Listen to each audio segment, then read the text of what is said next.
Hi hello నమస్తే అందరికీ. మరొక మంచి రెసిపీతో మీ ముందుకు వచ్చింది మీ NR Vijaya 6666. Welcome to my channel. ఈరోజు రెసిపీ చుక్కకూర పెసరపప్పు. ఆకుకూరలు పుష్కలంగా పోషకాలతో నిండి ఉంటాయి. ఆకుకూరలు తినడం హెల్త్కి చాలా మంచిది. కాయగూరలతో పోల్చుకుంటే ఆకుకూరలు తినేది చాలా తక్కువ కదా. పిల్లలైతే అసలే తినరు ఈ ఆకుకూరల్ని. మనం కాయగూరలు 3 వంతుల భాగంగా తింటూ ఉంటాము, కానీ ఆకుకూరలు మాత్రం 1 వంతు మాత్రమే తింటాము. మనం ఆకుకూరలకు అంత తక్కువ ప్రాధాన్యత ఇస్తాము. పోషకాలు ఆకుకూరల్లో 3 వంతులుంటే కాయగూరల్లో 1 వంతు మాత్రమే ఉంటాయి. కాయగూరల్లో కంటే ఆకుకూరల్లో ఐరన్ కానీ, కాల్షియం కానీ, విటమిన్ ఏ కానీ, మినరల్స్ కానీ, పోషకాలు కానీ చాలా ఎక్కువగా ఉంటాయి. మనం కాయగూరలు వండుకునేటప్పుడు ఉప్పు, కారం, మసాలాలు, నూనె ఎక్కువగా వేస్తాం కదా. కానీ ఆకుకూరలు వండుకునేటప్పుడు ఉప్పు, నూనె, మసాలాలు ఎక్కువగా వాడము కదా. 3 వంతులు తగ్గిస్తాము.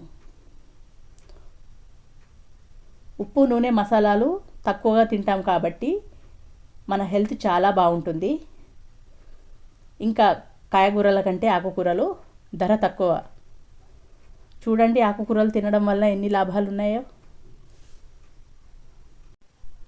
ఇక చుక్కకూర విషయానికి వస్తే, చుక్కకూర తినడం ఆరోగ్యానికి చాలా మంచిది. మన శరీరంలో రక్తం గడ్డకట్టకుండా ఉంటుంది. రక్త సరఫరా చాలా బాగా జరుగుతుంది. కాబట్టి హార్ట్ అటాక్స్ రావు. హార్ట్ అటాక్స్ రాకుండా రక్షించడానికి చుక్కకూర చాలా బాగా హెల్ప్ చేస్తుంది. శరీరంలో ఉన్న అన్ని రక్తనాళాలు వ్యాకోచం చెందడానికి ఈ చుక్కకూర చాలా బాగా హెల్ప్ చేస్తుంది. ఎంత వ్యాకోచం చెందితే బీపీ అంత న్యాచురల్గా తగ్గుతుంది. హై బీపీ కూడా బాగా తగ్గుతుంది చుక్కకూర తినడం వల్ల. భవిష్యత్తులో బీపీ లేని వారికి కూడా బీపీ రాకుండా ఉంటుంది.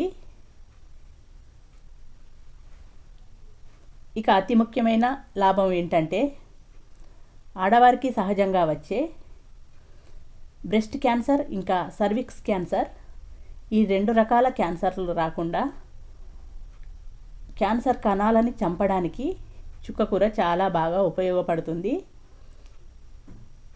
చూడండి చుక్కకూర తినడం వలన ఎన్ని లాభాలు ఉన్నాయో. ఈ చుక్కకూరని ఒక పెసరపప్పుతోనే కాకుండా కందిపప్పుతో కానీ, శనగపప్పుతో కానీ వండుకున్నా చాలా బాగా టేస్టీగా ఉంటుంది. ఇంకా కూరగాయలతో కూడా వండుకోవచ్చు. ఇలా రకరకాలుగా వండుకుంటే మనకు బోర్ కొట్టదు. రుచికి రుచి, ఆరోగ్యానికి ఆరోగ్యం. కాబట్టి మన స్త్రీలు కాయగూరల కోసం మార్కెట్కి వెళ్ళినప్పుడు చుక్కకూర కనబడితే వదలకుండా కొనుక్కొని తెచ్చుకొని వండుకోండి. మీరు, మీ కుటుంబ సభ్యులు చుక్కకూరను తినండి, ఆరోగ్యంగా ఉండండి. ఫ్రెండ్స్, ఈ వీడియో కనుక మీకు నచ్చితే లైక్ చేయండి, షేర్ చేయండి, నా ఛానల్ని సబ్స్క్రైబ్ చేసుకోండి. బాయ్.